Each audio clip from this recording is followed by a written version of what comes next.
to the former vice president to respect the integrity of UN installations. The warning comes as the two sides battle for control of the oil-rich town of Malacca, during which a UN installation was hit, forcing many civilians to flee the area. We have more in the CFI report.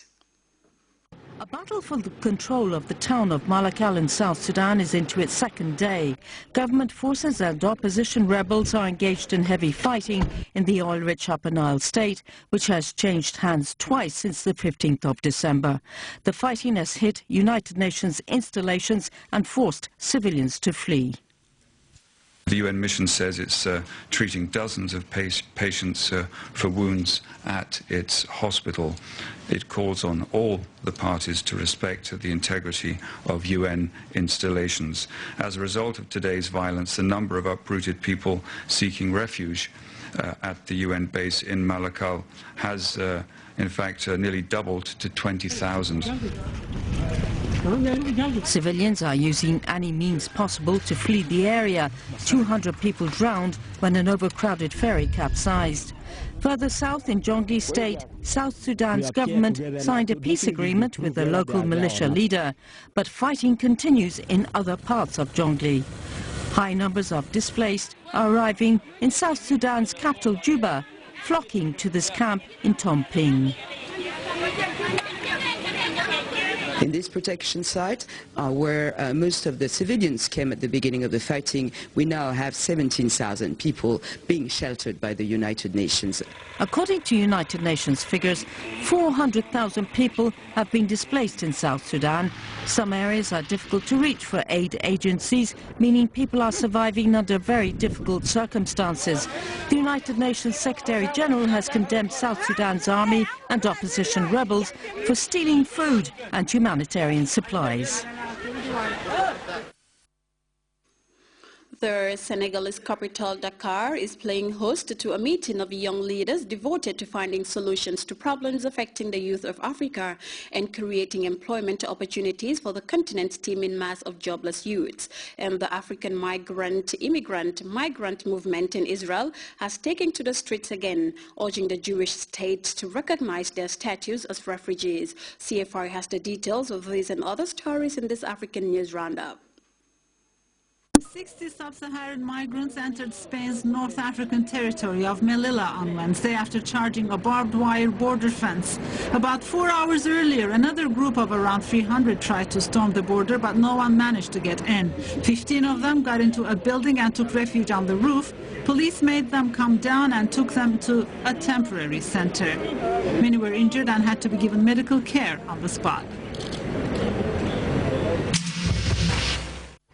African immigrants in Israel continue with their protest movement. On Wednesday, a group of African women took to the streets of Tel Aviv. They are demanding Israel to recognize their status as refugees.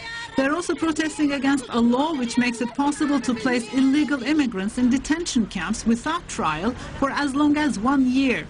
Some 60,000 immigrants, mostly from Eritrea and Sudan, have reportedly entered Israel without authorization since 2006. Many are asking for political asylum, saying they cannot return home without risking their lives. Youth unemployment is at the center of the 4th Summit of Young Leaders taking place in Dakar in Senegal. Chaired by the Senegalese Prime Minister Aminata Touré, the meeting is underlining the problem of huge numbers of young people without jobs in Africa. Out of 10 unemployed persons, 6 are between the ages of 18 and 35. In Africa, we have 36 million young people without jobs, which corresponds to an unemployment rate of 10.3%. It is day 2 of Egypt's referendum on a new constitution. Tuesday's voting was marred by sporadic violence. CNN's Riza Sayer is in Cairo and she now tells us more.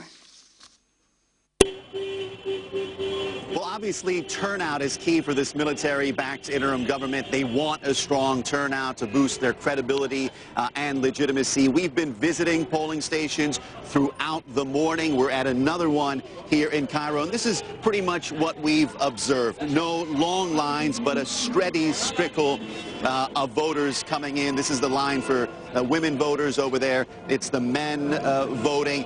Earlier this morning at a couple of other polling stations, we saw no lines and we saw relatively empty polling stations. What we are seeing is strong nationalist sentiment, strong support for the Constitution, and strong sentiments against the Muslim Brotherhood. This is a man who pretty much sums up the sentiment. This is Awad Abdul Bari Awad, a veteran.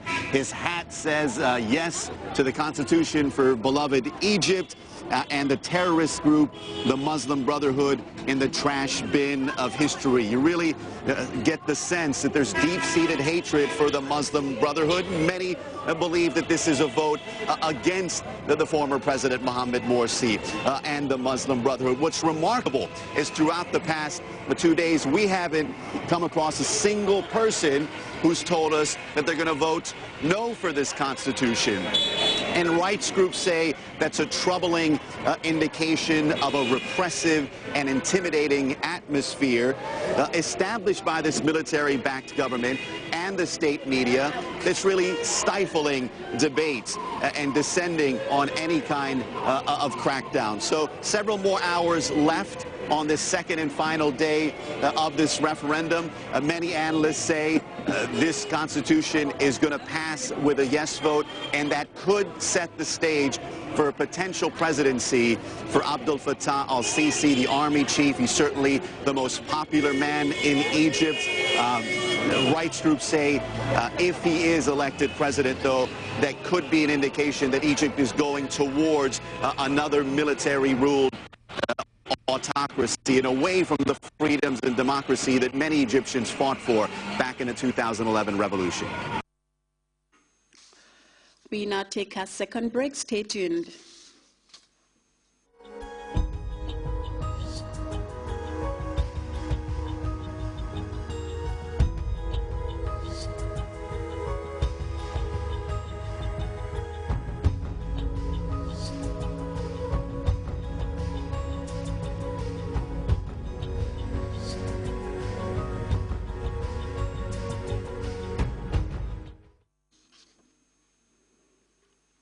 Welcome back. And before we end this edition of the news, a recap of our headline-making stories. National Assembly members have approved a $31.9 million ECOWAS grant earmarked for the energy sector.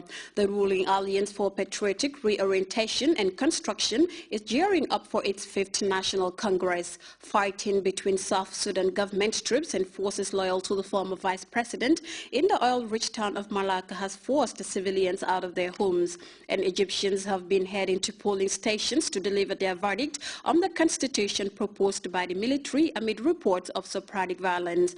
That was all in this edition of the news. Thanks for your time, and inshallah I'll be back at 2200 hours with more news. Until then, I am Fatih Janimbai.